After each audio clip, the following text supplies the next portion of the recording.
Vamos, queridos, abrir a palavra do Senhor. Vamos abrir em Romanos 13. Romanos 13. Wendel, bom ver você, viu? Romanos 13. E nós vamos ler o capítulo todo de Romanos 13. Tá? Vamos colocar de pé. Nós vamos projetar aí.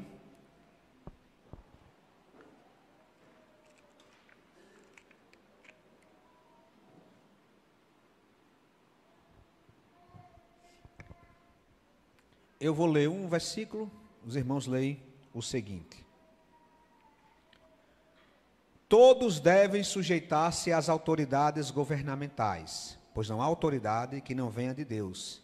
As autoridades que existem foram estabelecidas por Ele.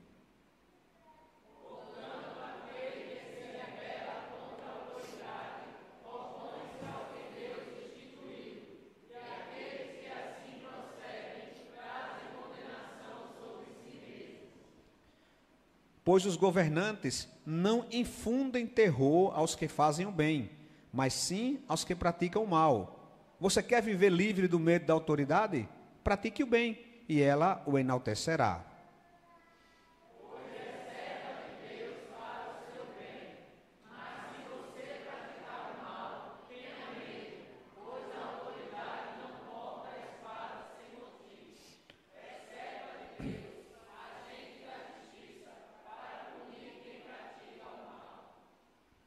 Portanto, é necessário que sejamos submissos às autoridades, não por causa do medo da punição, mas também por questão de consciência.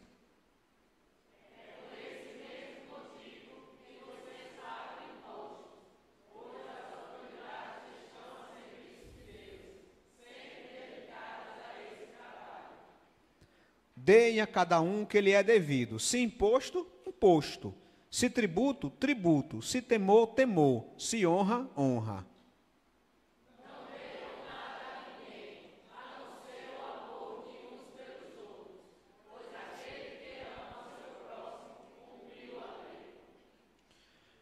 Pois estes mandamentos, não adultere, não assassine, não furte, não cobice, e qualquer outro mandamento, todo se resume neste preceito: ame ao seu próximo como a você mesmo.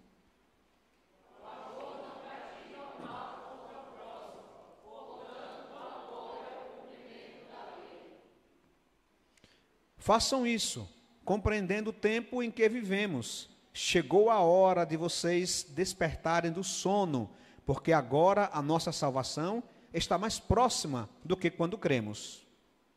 A noite está quase acabando, o dia se aproxima, portanto deixemos de lado as obras das trevas e revistamos-nos da armadura da luz.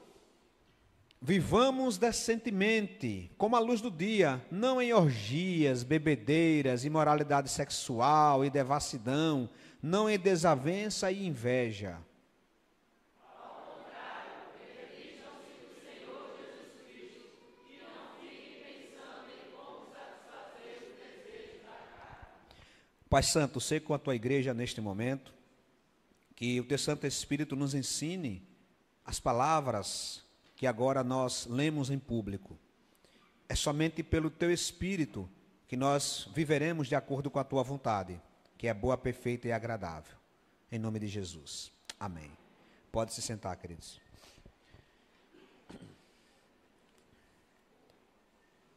Meus irmãos, minhas irmãs, Deus, Ele instituiu, Raimundo, ordenou três instituições humanas. Deus ordenou apenas três instituições humanas. Ele ordenou, ele criou a família, ele criou a igreja e ele criou o governo. Não criou uma forma típica, Júnior, de governo, mas ele criou autoridade. O mundo em que vivemos não é uma terra de ninguém, não é uma anarquia. Anarquia é um sistema que prega a ausência de toda e qualquer autoridade. A Bíblia nos ensina que Deus não nos ensina isso. Pelo contrário, Ele institui o governo, Ele cria o governo. E nós vamos perceber aqui algumas coisas importantes que, como cristãos, precisamos ler, compreender e nos submeter a elas, compreendendo bem o que ela quer dizer, compreendendo bem o que o texto bíblico quer nos dizer. Isso é importante porque nós fomos chamados por Cristo para vivermos uma vida nova. Veja, antes de Jesus Cristo, antes de entregarmos nossa vida a Cristo, a palavra do Senhor nos diz que nós éramos como ovelhas desgarradas, cada um se desviando pelo seu próprio caminho. Mas uma vez que agora fomos encontrados em Cristo, nós agora fomos revestidos dele, criados sobre uma nova perspectiva, para exalarmos o bom perfume de Cristo, para testemunharmos dele no mundo e para fazermos a diferença como sal da terra e luz deste mundo. Então, há responsabilidades por sermos de Cristo. Cristo nos chama, nos coloca no mundo, ele mesmo vai dizer, olha, na oração de João 17, ele fala, Pai, não peço que eu os tire do mundo, mas que eu os livre do mal. Então, Cristo, ele nos coloca neste mundo como suas testemunhas. E agora, uma vez aqui neste mundo, nós temos algumas responsabilidades. Mas antes de falarmos das responsabilidades, precisamos fazer algumas perguntas iniciais, que eu acho que vai ajudar no nosso entendimento. Primeira pergunta que quero fazer para vocês é, como estamos refletindo o caráter de Cristo nas nossas interações com a sociedade e com as autoridades? Como estamos refletindo isso? Será que nossas atitudes demonstram o amor ao próximo, como Cristo nos ensinou? E a terceira pergunta, estamos vivendo de maneira digna da nossa vocação como embaixadores de Cristo na terra? Observe que muitos querem Cristo apenas pelas suas promessas, eu quero andar com Jesus, porque Ele vai me dar isso, vai me dar aquilo, mas a Bíblia vai nos dizer que uma vez que nós andamos com Cristo, nós somos agora seus seguidores, e como seus seguidores, nós temos agora responsabilidades. E esse texto de Romanos 13 é um texto carregado, é um texto forte, é um texto pesado, mas é um texto muito importante para as nossas vidas. E nós vamos perceber nesse texto 3 responsabilidades do cristão. Só 3. Imagine se tivesse 4. São 3 responsabilidades, Levi, aqui dos cristãos, que nós precisamos ter. E a primeira responsabilidade, meus irmãos, que nós vamos perceber em Romanos 13, é a responsabilidade cívica, pastor Zilton. Meus irmãos, nós vamos ter agora eleições. E eu trouxe de propósito esse texto para também trazer algum esclarecimento. Nós não estamos tendo aqui agora aquela polarização que tivemos nas eleições presidenciais. Mas mesmo assim, Mateus, precisamos compreender o que a Bíblia nos ensina acerca da nossa responsabilidade cívica. Há uma junção, há uma salada de mistura de igreja e Estado que não é bíblica. E precisamos compreender como que é essa nossa responsabilidade bíblica, a fim de que vivamos de maneira digna do Evangelho. Ao longo da história do cristianismo, a igreja ela vai adotar algumas interações complicadas com o Estado. Há alguns que advogam a chamada teocracia, que é a igreja dominando o Estado. Isso não é bíblico. Ou ainda, outros que vão propor que o Estado domine sobre a igreja. Isso também não é bíblico. Lembremos, são 3 instituições: família, governo e igreja. Cada uma dessa instituição tem os seus propósitos, tem suas autoridades, tem suas funções bem definidas na Bíblia, e uma não pode se sobrepor à outra. As coisas precisam ser muito bem definidas. Cada instituição criada por Deus, com propósitos definidos, mas por conta do pecado, nós vamos ter questões complexas na família, na igreja e também no governo. Mas quando a gente fala da responsabilidade cívica, precisamos compreender que, primeiro, meus irmãos, não há não há agentes públicos, políticos, que são enviados por Deus. Eles são servos, já são servos. Nós vamos ver aqui.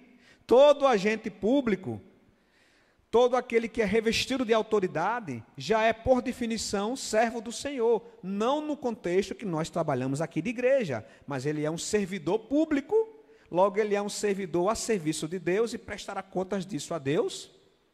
Então não existe uma pessoa, Fábio, que seja, olha, meu candidato, ele foi enviado por Deus. Se alguém lhe disser, olha fulano, eu me levantei, Deus me falou em sonho, que eu devia ser candidato a deputado federal, Deus está me levantando para fazer a diferença no Congresso Nacional. É mentira. É mentira, viu? Pode dizer, é mentira. Você pode dizer, olha meus irmãos, eu tenho tido a inclinação, eu estou tendo o desejo de servir a Deus na política. Aí já é diferente. Aí já muda a conversa. Eu estou sentindo o desejo, meus irmãos, de fazer a diferença. E eu quero ser político. Eu quero ser um deputado. A gente não pode, meus irmãos, criminalizar a política, demonizar a política. Não. É lícito, é uma vocação lícita. E Deus tem levantado e levantará pessoas que podem fazer a diferença na política, na magistratura, no Ministério Público, nas polícias, nas Forças Armadas, nos demais serviços públicos. Deus pode levantar e levanta. Mas o que é errado é você dizer que Deus está dizendo que você foi levantado, estava dormindo numa rede velha, caiu. Aí agora vem dizer que Deus me levantou. Você caiu, como é que Deus me levantou? Não, Deus está me chamando e povo de Deus, vota em mim. Isso não funciona, meus irmãos. Na Igreja Batista, desde o seu nascedouro, ainda no início do século XVII, que nós temos um princípio muito importante: separação entre igreja e Estado. Separação entre igreja e Estado. Então, se Pablo viesse candidatar amanhã, eu vou dizer, Pablo, eu não sei se eu voto em você não, mas eu vou verificar, né? Talvez sim, talvez não sei. Mas eu não posso agora fazer promoção de Pablo aqui na igreja. Isso é profanação. Isso é errado, meus irmãos. Não sei quem aqui não está aqui nessa igreja, está em outras igrejas, ou está nos assistindo pela internet. Se o seu pastor abre o púlpito para que políticos façam promoção, está errado, meu filho, está errado. Ele está pecando, está sobrepondo uma coisa sobre a outra. E isso tem, em geral, tem coisas ocultas, desejos ocultos. Geralmente, quando alguém faz isso, é porque tem interesses outros. É um cargo comissionado que eu vou pegar, é uma influência que eu vou ter numa Câmara de Vereadores, geralmente tem uma coisa por detrás. É, meus irmãos, chocante, devastador, é uma reprovação. A gente vê igrejas fechando com um candidato, isso é humilhante para nós, isso é horrível para nós, isso, meus irmãos, é uma desonra para nós. Igrejas, denominações que fecham com um candidato. A Igreja Batista está fechada com o candidato Nabucodonosor. Ai, irmãos, que triste isso. Vote em Nabucodonosor e sua vida vai ser maravilha, porque ele é enviado de Deus para nos abençoar. A nossa responsabilidade cívica é diferente. O que é que o texto vai nos dizer? O texto vai nos dizer, meus irmãos, que nós precisamos compreender algumas coisas. Primeiro, que ainda nesse primeiro tópico, né? Que primeiro, o governo é de Deus. Deus criou o governo, Deus criou a autoridade, e ponto. Ou como minha mãe dizia quando era pequeno, se entupa. Não sei quem passou por isso. A gente chorava e tinha que se entupir. Porque tinha autoridade ali. Mas se entupa. Eu digo, mas não pode nem chorar, tem que chorar para dentro. Autoridade. Então, meu querido, Deus criou a autoridade, se entupa. É isso. Deus criou o governo. Aqui ele vai dizer: todos devem sujeitar-se às autoridades governamentais. Pois não há autoridade que não venha de Deus. As autoridades que existem foram por ele estabelecidas. Veja, Deus não colocou o prefeito fulano de tal na prefeitura, mas ele, pela sua soberania, está no controle de tudo. Se pela sua soberana vontade ele permite que aquele candidato ocupe tal lugar, ele é o Deus soberano.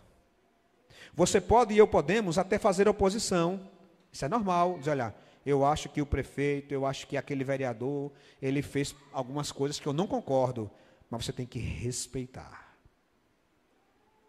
Você tem que respeitar o cargo, a função que ele exerce, ainda que você tenha oposição, ainda que você tenha um pensamento crítico que deve ter, mas você tem que respeitar. Você não pode, meus irmãos, estar na boca de crente, palavras do tipo, eu quero que fulano morra, eu quero que político tal morra.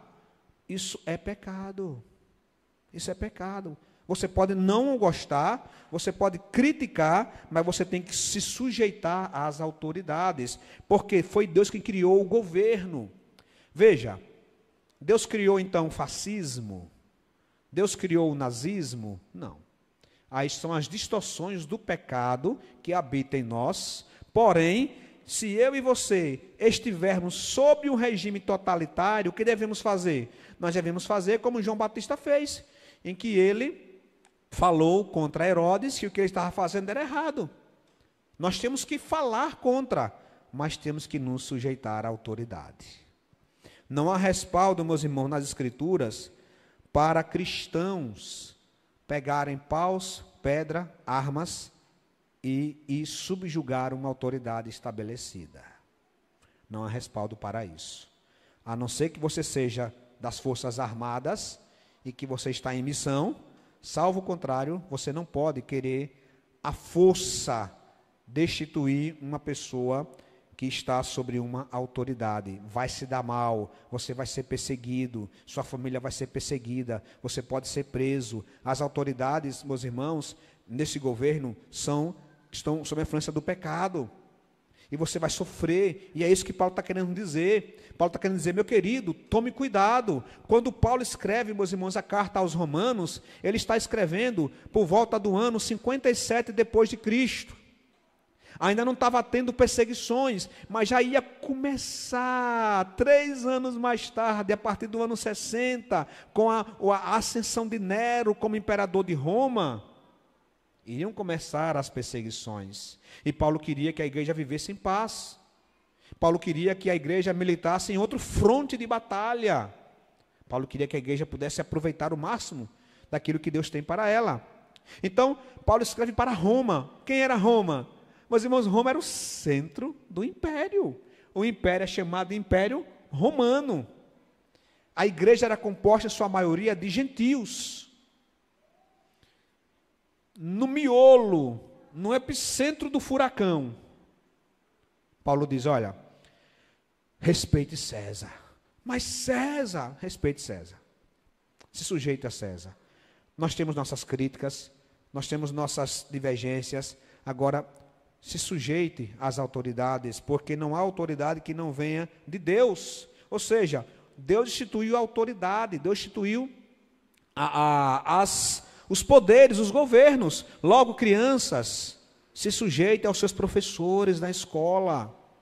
Porque, meus irmãos, a desobediência, ela é pecado. A desobediência é pecado. Se sujeita aos professores, se sujeita aos diretores. Uma criança que, sabe aquela, sempre tem, uma criança, fora, professor fulano de tal, fora diretor, nós vamos invadir, nós vamos conquistar a escola. Stephanie ri, né, Stephanie? Isso não é atitude de crente. Se você vê algo errado, você vai ter que ir na direção e dizer, olha, está errado isso, isso e aquilo outro, orar por eles. Porque olha o que Paulo vai dizer, aquele que se rebela contra a autoridade, está se colocando contra o que Deus instituiu.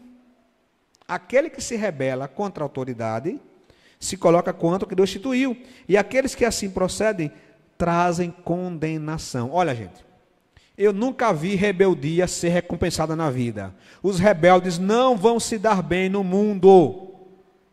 Presta atenção. Rebeldes só vai se dar mal.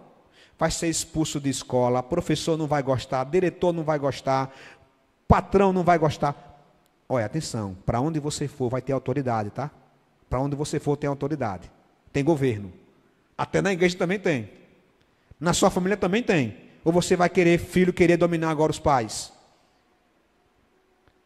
Então, o rebelde, meus irmãos, ele se rebela contra Deus. Logo ele traz condenação para ele mesmo.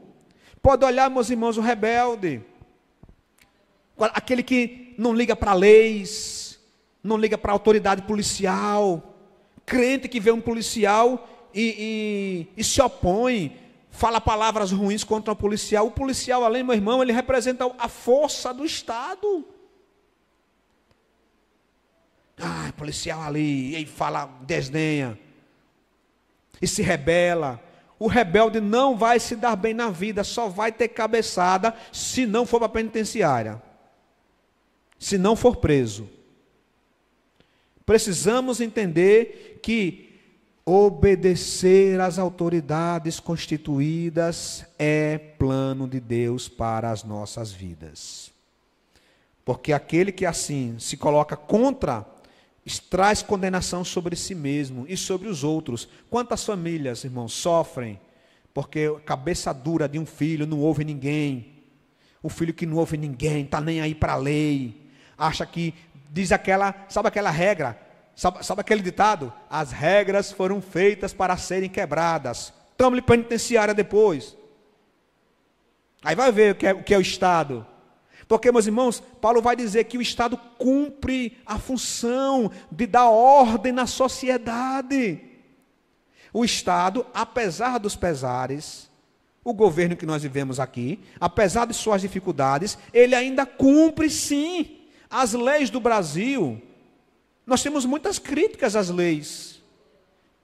A dosimetria do juiz numa pena, temos muitas críticas a ela, mas a despeito de não termos a total justiça, nós ainda temos alguma justiça, Elias. Nós temos alguma justiça. Apesar de termos algumas injustiças e dela não ser tão forte assim, mas há justiça. Se você roubar, você vai ser preso. Que nada, o Brasil é corrupto. Vá nessa. Vá nessa. Então, meus irmãos, a desobediência não é plano para nós.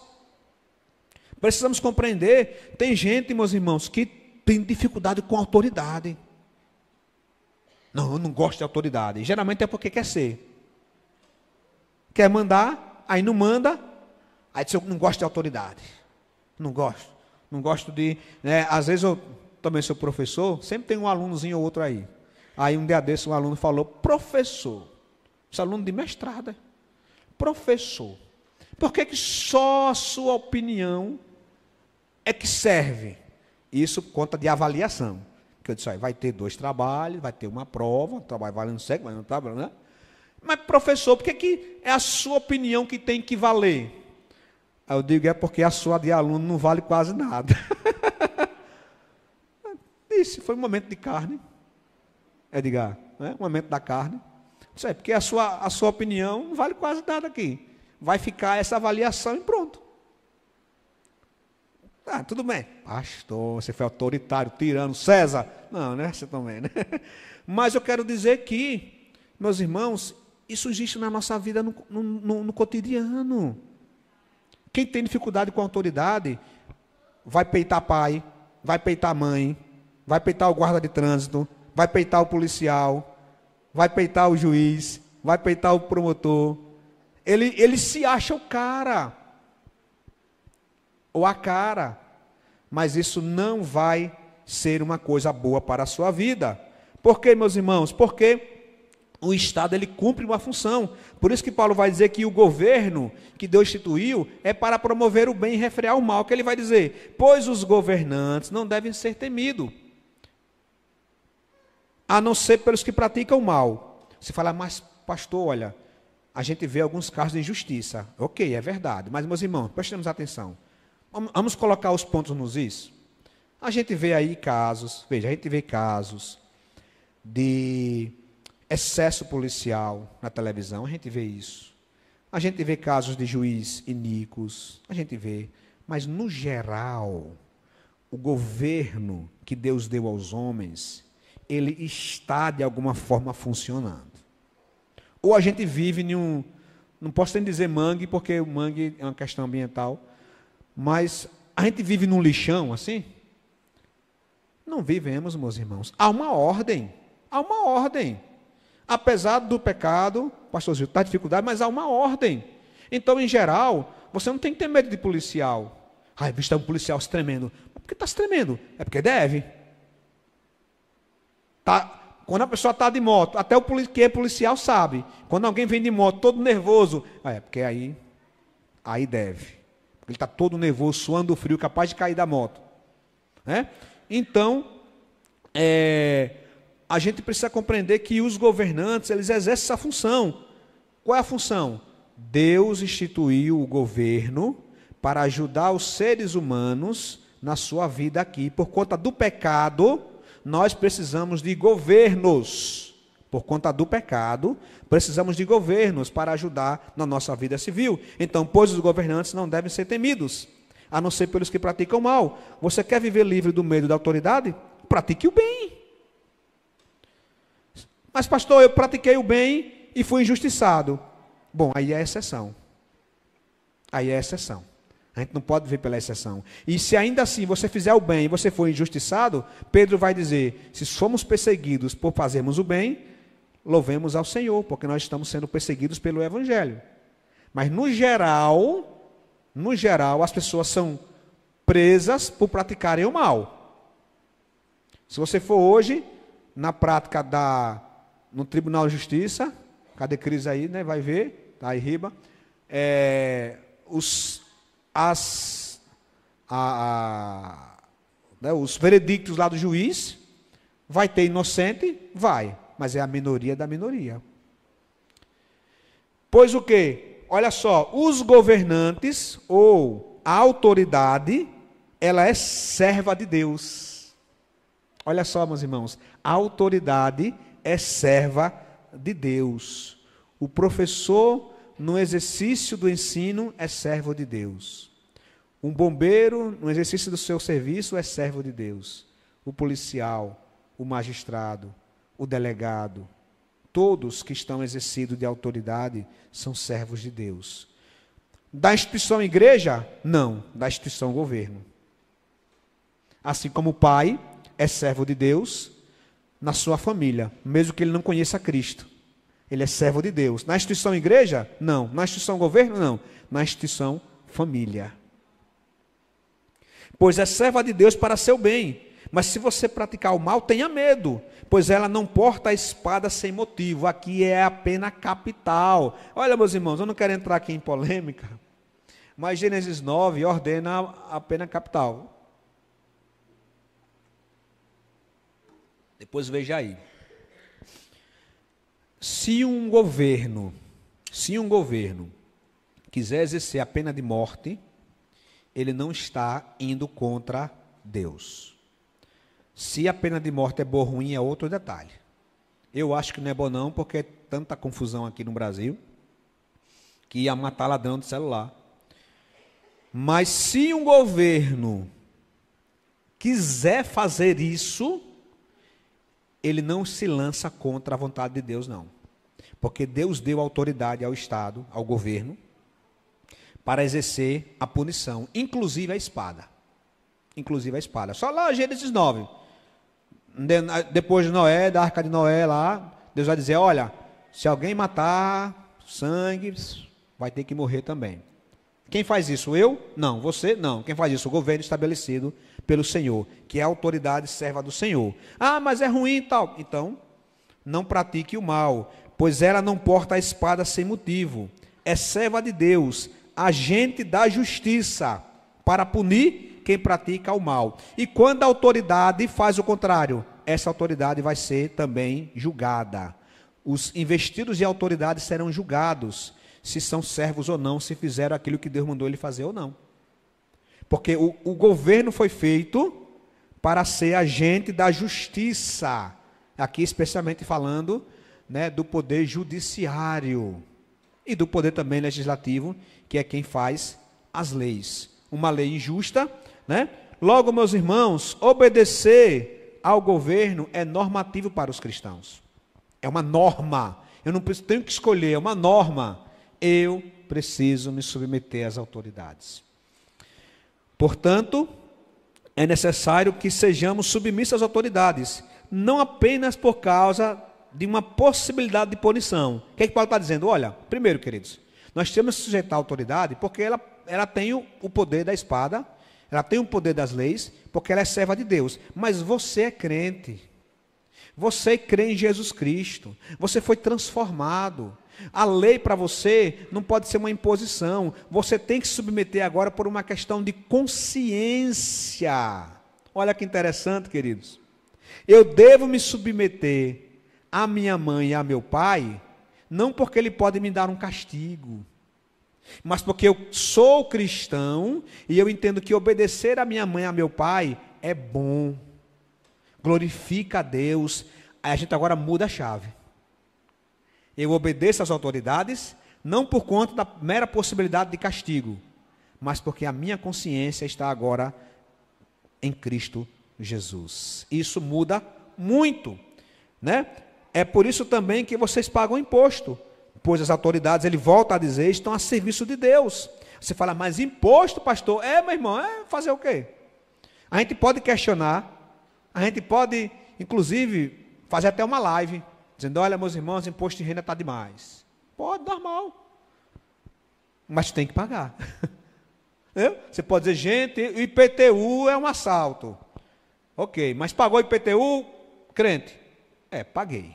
Então, ok. A gente pode fazer oposição, volto a dizer, pode ter senso crítico, mas você não pode agora dizer, não, a partir de hoje agora, eu sou cidadão da Nova Jerusalém, eu não pago mais imposto de Aracaju. Então, meu irmão, vai ter que fazer uma casa lá.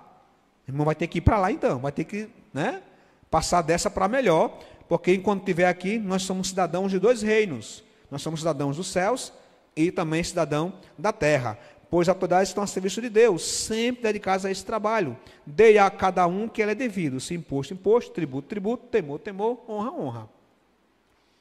Logo, meus irmãos, como eu posso saber, saindo um pouco agora de Romanos 13, como é que eu posso saber se eu estou realmente me submetendo bem às autoridades? Tem um testezinho para você. Sabe qual é? Você ora pelas autoridades? Olha só, meus irmãos, o que Paulo vai falar agora para Timóteo. Paulo vai dizer o seguinte, olha, acima de tudo, ou antes de tudo, recomendo que se façam súplicas, orações, intercessões e ação de graça por todos os homens, pelos reis e por todos que exercem autoridade, para que tenhamos uma vida tranquila e pacífica, com toda piedade e dignidade. Você ora pelo candidato que você não votou, mas ganhou? Você tem essa capacidade de orar? Estamos agora na eleição municipal. Foi fraquinha, ninguém falou, ninguém brigou, ninguém gastou uma bala. Uma bala que eu digo assim, um chiclete, né? Pai do céu. Eleição municipal. Às vezes eu nem me lembro quem são os candidatos, o nome. Tem que lembrar. Quem é? Ah, me lembrei. Mas na eleição presidencial, você que votou nenhum, e o seu candidato não ganhou, você ora pelo presidente do Brasil atualmente? Você, pastor, não tem condições de orar. Está pecando. Está pecando. Arrependa-se. E ore pelo presidente da República. Ah, mas eu não sei o quê. Você pode ter crítica. Você pode ter suas posições.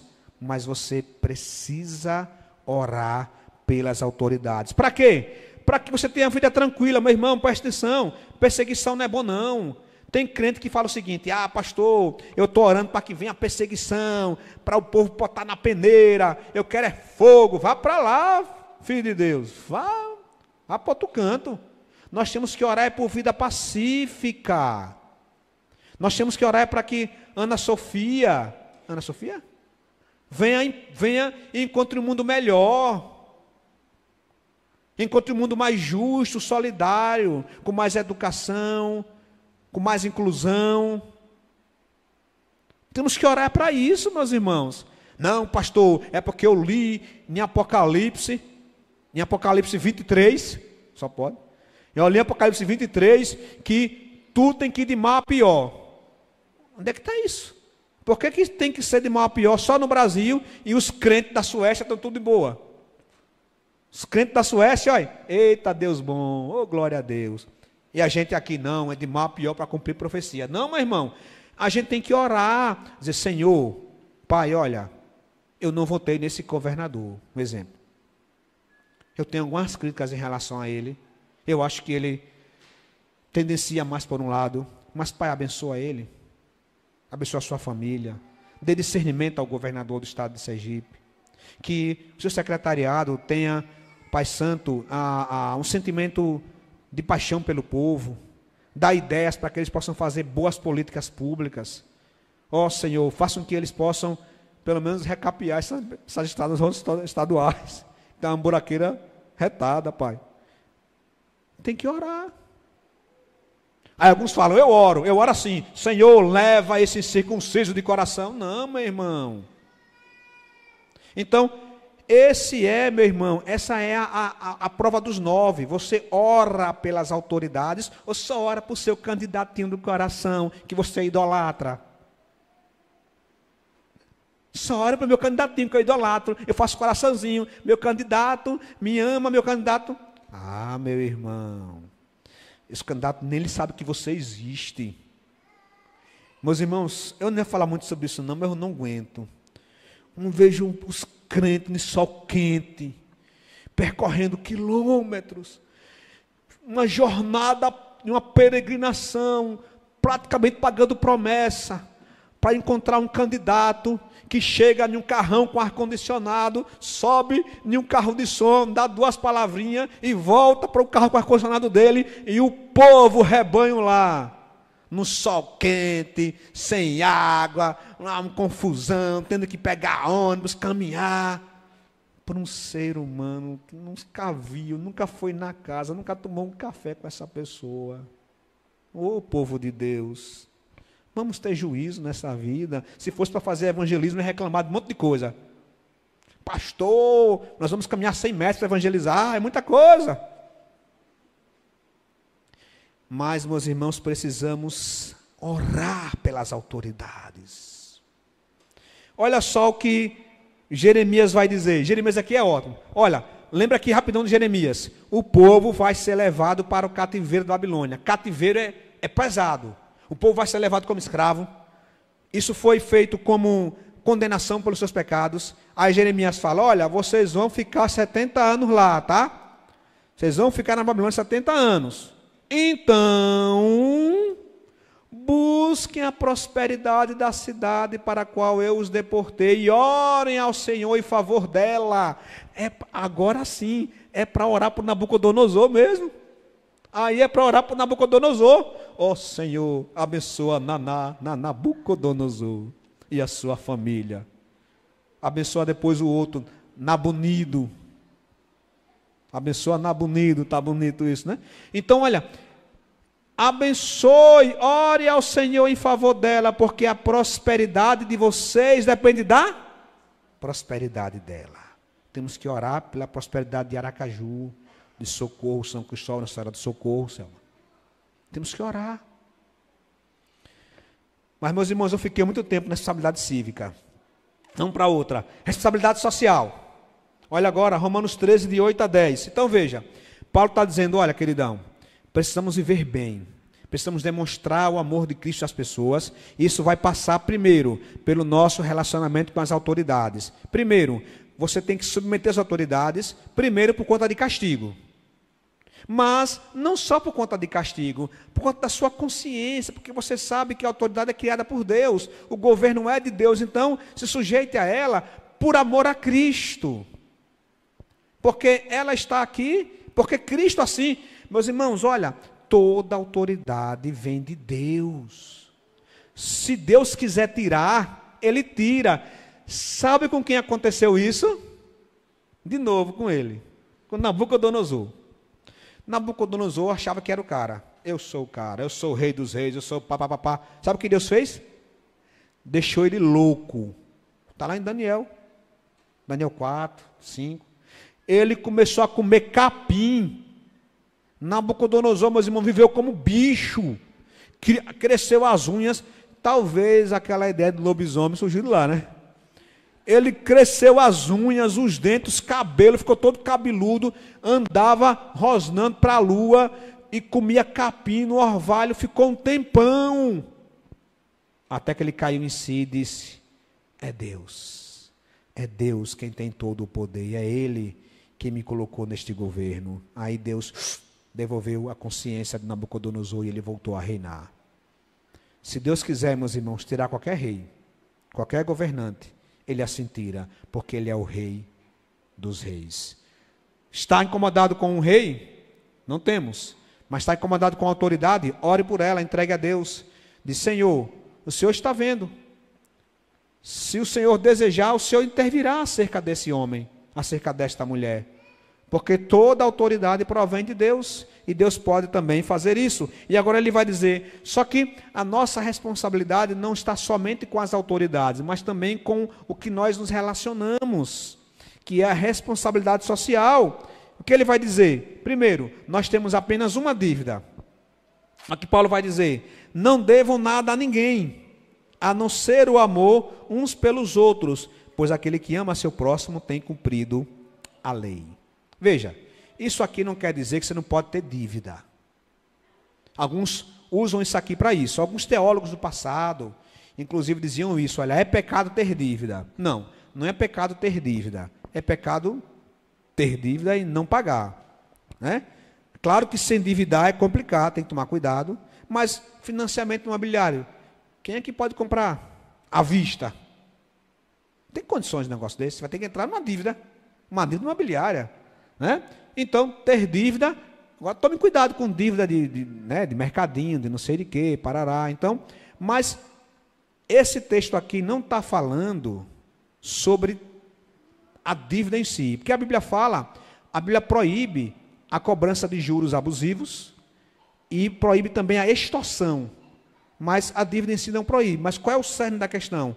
Paulo está falando o seguinte, olha, assim como vocês devem se submeter às autoridades, vocês precisam aprender que o mandamento, cumprimento da lei, é você amar uns aos outros. Por isso que o cumprimento da lei vai ser esse, ele vai dizer, pois estes mandamentos, aí ele vai citar alguns exemplos, não adulterarás, não matarás, não furtarás, não cobiçarás, e qualquer outro mandamento, todos se resumem neste preceito. Ame seu próximo como a si mesmo. O amor não pratica o mal contra o próximo. Portanto, o amor é o cumprimento da lei. Qual é a ideia?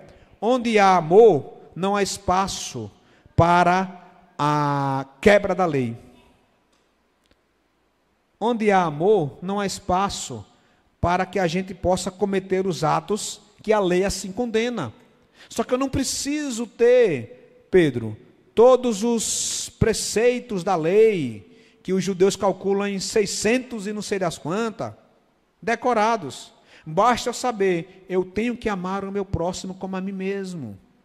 Eu tenho que olhar para o outro, observar o outro e tentar enxergar o outro como a mim mesmo. Então o amor vai ser esse cumprimento. Então Paulo vai dizer, olha queridão, você tem que conviver bem com as autoridades, mas também tem que conviver bem com os outros. E essa é uma responsabilidade. Se a primeira responsabilidade do cristão é sujeitar-se às autoridades, a segunda, meus irmãos, é a gente amar uns aos outros como Cristo nos amou. Isso não é fácil. Por quê? Porque nós temos nossos egoísmos, nossos individualismos, nós não queremos perder nem no pau ímpar. Paulo vai dizer certa vez que tinham dois irmãos na igreja que estavam brigando por uma questão de terreno. E eles foram levar a situação lá no Tribunal de Justiça da época. Aí Paulo vai dizer, que vergonha, vocês não têm condições de se assentar e de resolver esse caso. Por que vocês não optaram? Olha o que Paulo diz. Porque vocês não optaram pela perda. Meus irmãos, nos relacionamentos cristãos, quem perde, ganha. Quem é casado sabe disso. Que se não perder para a esposa, né, Israel? Você tem que entender que quem perde, ganha. Se você quiser ganhar, você já era. Né? Quando você casar, você vai ganhar. Se você vai dizer, olha, eu não quero ter razão não, quero ter paz. Não é assim que o pessoal diz? Eu não queira ter razão, queira ter paz. Isso é amor. É amor. Você fala, rapaz, não vou... É verdade. 1 mais 1 é igual a 3. Eu nunca tinha pensado nisso. Amém. Vamos que vamos. Vamos embora. Porque, meus irmãos, no amor, quando você ama o próximo, você não vai querer ganhar tudo, você não vai querer estar sempre com a razão, mas você vai olhar o outro, você vai ter um pensamento no outro, e isso, meus irmãos, é o pensamento cristão essencial. Se você for ler, aqui em Romanos 12, vamos ler Romanos 12? Coloca aí na projeção, queridos, sobre esse tópico aqui, depois você volta. É muito bom, Paulo vai dar uma lista muito melhor aqui em Romanos 12. Verso 9. Olha, o amor deve ser sincero. Odeie o que é mal, pegue-se o que é bom. Próximo. Dedique-se uns aos outros com amor fraternal, preferindo dar honra aos outros, mais do que a você. Meus irmãos, a essência do amor é você estar disposto a perder, a recuar, a ceder. Olha amor de mãe. Olha amor de mãe. A mãe sempre cede, perde, está disposta a ter menos. Né? Se tiver, em geral, em uma comida, uma coxa e um cascalho de galinha, a mãe vai dar a coxa para o filho, ficará com o cascalho da galinha, a costela. É um amor que cede. Aí ele diz, ó, pode voltar lá. Aí ele diz, ainda em Romanos 12. Continue no 11. Nunca falte a vocês o zelo, antes de fervorosos no Espírito, servindo ao Senhor. Continue. Alegre-se na esperança, sejam pacientes na tribulação, perseverem na oração.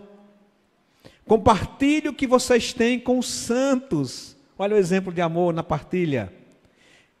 Que estão em necessidade, e procure ser hospitaleiros. Naquela época era muito importante, viajava, não tinha hospedaria, onde ficar? Aí eu amo o meu próximo, eu me coloco no lugar dele, eu não queria ficar em praça pública, então eu vou lá e abro a minha casa. Verso 15.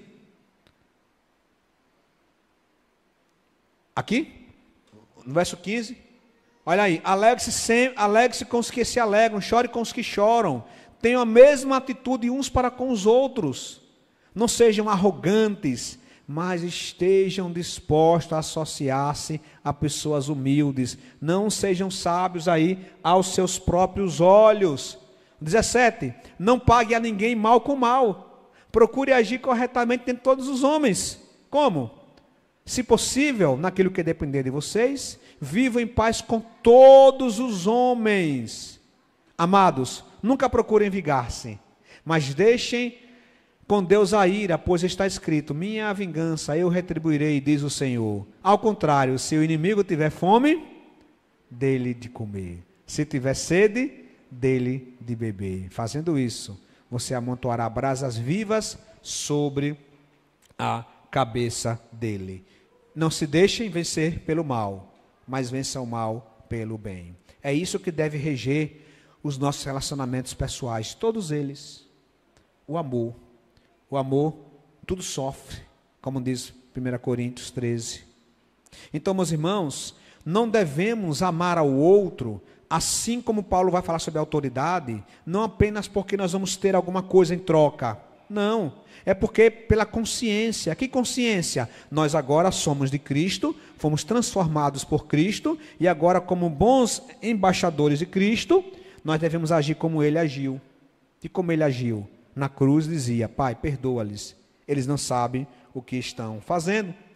E por fim, meus irmãos, temos a responsabilidade agora moral. Bota para mim aqui. Responsabilidade moral. A responsabilidade moral, meus irmãos, ela vai estar dos versos 11 ao 14. E o que nós aprendemos com ela? Primeiro, acerca da urgência e a necessidade do bom testemunho. Voltando para Romanos 13, Paulo vai dizer: façam isso, compreendendo o tempo em que vivemos. Chegou a hora de vocês despertarem do sono, porque agora a nossa salvação está mais próxima do que quando cremos. Qual é a ideia? Meus irmãos, a volta de Cristo é iminente, mas existe também a chamada escatologia individual. A escatologia geral, escatologia é a doutrina das últimas coisas. A escatologia geral fala sobre a volta de Cristo. Ele veio e um dia voltará. Mas, irmã Norma, existe a escatologia individual. Na individual é o seguinte: antes de Cristo voltar, eu vou para Ele. E enquanto eu falo aqui, centenas de pessoas estão indo para Ele. E aí Paulo vai dizer: meu querido, você não vai ter todo o tempo do mundo para mostrar quem você é. Você não terá todo o tempo do mundo para perfumar a terra com o perfume de Cristo. Você não terá todo o tempo do mundo para iluminar a terra com a luz de Cristo que habita em você. Então, aproveite o tempo. Desperte-se do sono. Porque a salvação está próxima, ou seja, o nosso encontro com Cristo está mais próximo hoje do que foi ontem. Tanto pela vinda dele, na escatologia geral, como na minha ida para o encontro dele. Seja qual for, Paulo está dizendo: é urgente e necessário que o povo de Deus se desperte do sono e comece a praticar as suas responsabilidades, sendo sal da terra e luz deste mundo, testemunhando de Cristo por onde quer que passe, sendo bons cidadãos, se sujeitando a autoridades, sendo pessoas submissas, que amam um ao outro, para que Cristo seja aí glorificado. Esse tempo justamente é isso. Nós não temos todo o tempo do mundo. Daqui a 100 anos, ninguém dos que aqui estão estará. Ninguém dos que aqui estão estará. Todo mundo terá passado. Se Cristo não voltar, serão outros aqui nesta igreja. Isso é muito impactante, muito chocante, mas é a pura realidade. Então Paulo diz: meu queridão, faça a diferença agora, na sua geração. Você não vive no século 17, nem no 18, você vive hoje. Então faça, se desperte do sono, aproveite, chegou a hora. Por isso ele é urgente, e o nosso testemunho ele é temporário. Olha o que ele vai dizer: a noite está quase acabando.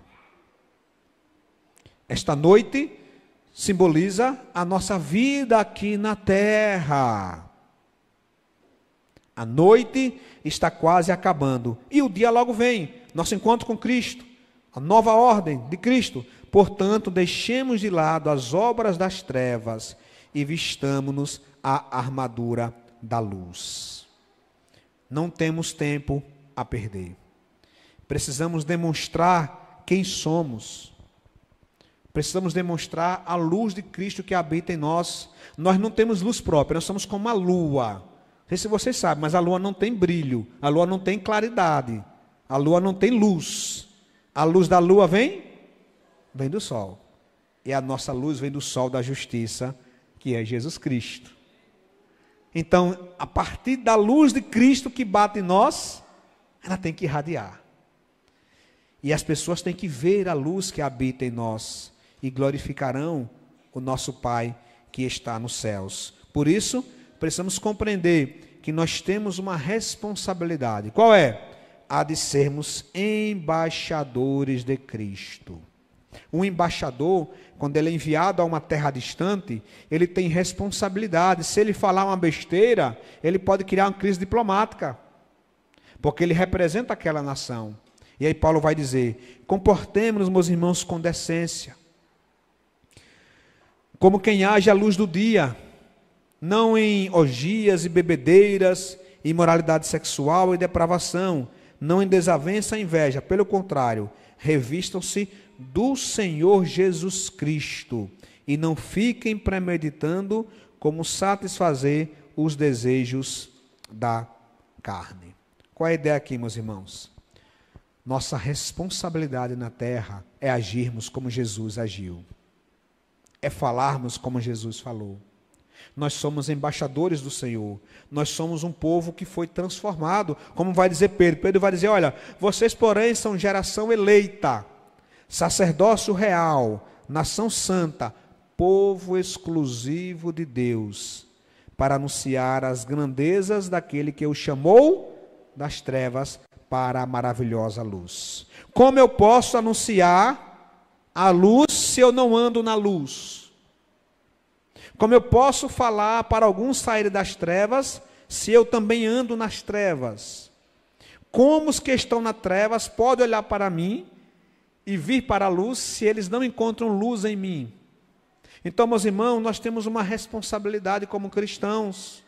Nós precisamos, então, entender quem somos. Nós somos tudo isso, geração eleita, sacerdócio real, tudo isso, mas com uma responsabilidade, qual seja, anunciar as grandezas, e não ficar perdendo tempo com pecados, de imoralidades mil, não ficar perdendo tempo, meus irmãos, desviando do foco, daquilo que Deus tem para nós. Eu quero, meus irmãos, concluir, lembrando que está aqui, que Paulo fala em Filipenses 2, a partir do verso 14, olha o que ele vai dizer. Vamos ficar de pé, vamos ler juntos? Vamos juntos? Façam tudo sem queixas.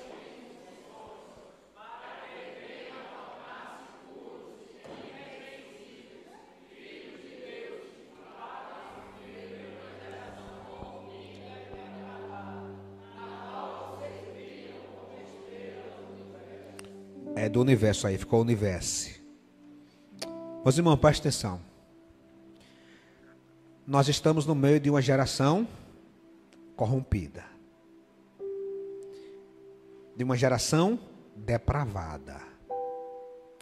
Você que está aqui esta noite, você faz parte dessa geração corrompida e depravada, ou você é a estrela do universo? Não há duas opções. Ou nós somos de uma geração eleita, ou nós somos nação santa, povo escolhido de Deus para as boas obras, ou nós somos partícipes da geração corrompida e depravada, que não crê em Deus, que não ama a Deus, que não estão preocupadas em agradar a Deus.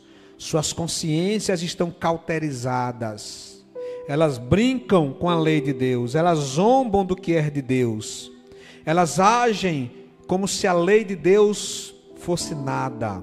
Elas não temem o juízo de Deus, elas não temem o dia do juízo final, elas não temem o julgamento do grande trono branco, elas vivem pelas suas próprias regras. Esse é você? Ou será que você é aquele que entende que foi chamado por Deus, que em Cristo Jesus tornou-se filho de Deus, geração eleita, santa? Se esse é o seu caso, então, meu irmão, nada menor do que sermos filhos de Deus inculpáveis deve ser o nosso alvo. O nosso alvo deve ser sermos filhos de Deus inculpáveis. O que é inculpáveis? Não é nem aquele tipo de pessoa que tem culpa. Tem aquele que tem dolo. Quem tem dolo é aquele que é geração corrompida. O dolo é aquela pessoa que faz o errado, não está nem aí, ela faz porque ela quer fazer errado. Mas tem aqueles que têm a culpa, que é a negligência, a imprudência, uma vida distante de Deus, e por vez por outra, pela culpa, ela acaba cometendo pecados. Pela culpa, por ter uma vida insossa, por ter uma vida apagada, a luz de Cristo não brilha muito nela, e ela não faz a diferença na sua geração. Ela não faz diferença para parentes, amigos, colegas de trabalho, colegas de escola. Ela é mais um na multidão. Ela não é uma estrela do universo, porque se ela for uma estrela do universo, ela tem que brilhar. Nós temos muitos cristãos que são geração eleita, sacerdócio real, povo santo, mas que está murcho, insosso, uma luzinha que brilha bem pouco, que quase ninguém consegue enxergar. Não é isso que nós queremos, meu irmão. Feche seus olhos nesse momento e eu quero lhe fazer uma pergunta: como está a sua vida? Nós vimos aqui 3 responsabilidades do cristão. Responsabilidade cívica. Como você tem lidado com as autoridades? Você é um rebelde? Peça perdão a Deus. Você é uma pessoa que costuma brigar com seus pais? Você que é adolescente, criança, que está aqui. Você costuma responder aos seus pais? Peça perdão por isso, é pecado. Você no seu trabalho é um insubmisso, uma pessoa que não segue orientações. A palavra do Senhor nos diz que nós só não devemos seguir as ordens das autoridades quando elas ferem a lei de Deus. A lei de Deus é a máxima. Mas será que você não é aquele tipo de pessoa que, ao invés de brilhar no seu trabalho, você causa mau testemunho? Você é insubmisso. Você é uma pessoa que não tem compromisso. Peça perdão a Deus e mude. Você é a estrela do universo, meu irmão. Você tem que brilhar. Você foi renascido para brilhar. Você foi nascido nas trevas, mas renascido para brilhar como estrelas do universo. Onde que você precisa melhorar? Vimos também a responsabilidade social. Você tem amado como Cristo amou? Você está disposto a perder um debate em amor? Está disposto a perder uma disputa para ganhar um irmão? Ou você é daquele que dá um boi para não entrar numa briga, mas uma boiada para não sair? Se esse é o seu caso, peça perdão. Isso é pecado também.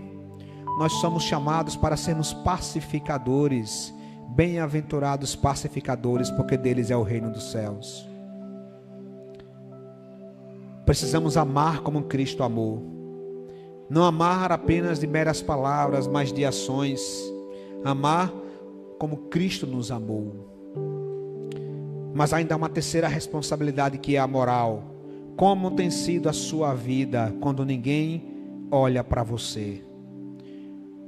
Quais têm sido os seus pensamentos? Quais têm sido suas atitudes? Que tipo de acesso você tem feito na internet?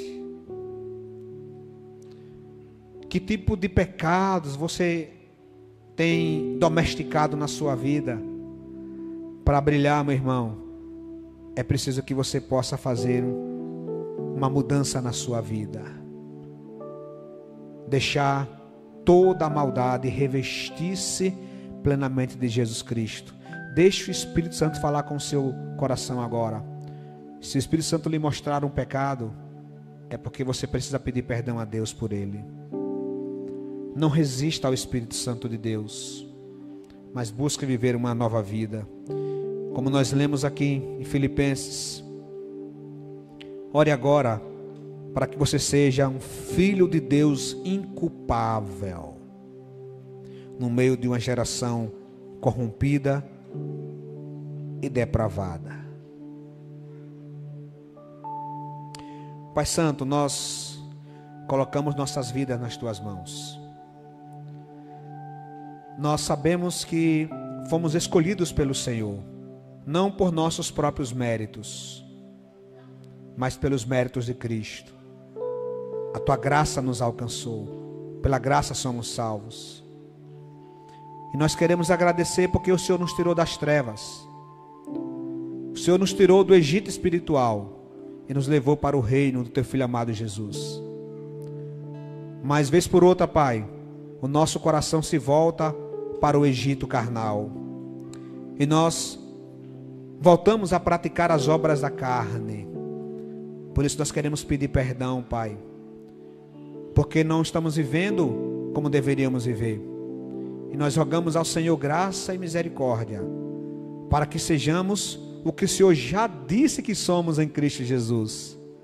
Somos uma geração eleita, povo santo, sacerdócio real, povo escolhido pelo Senhor.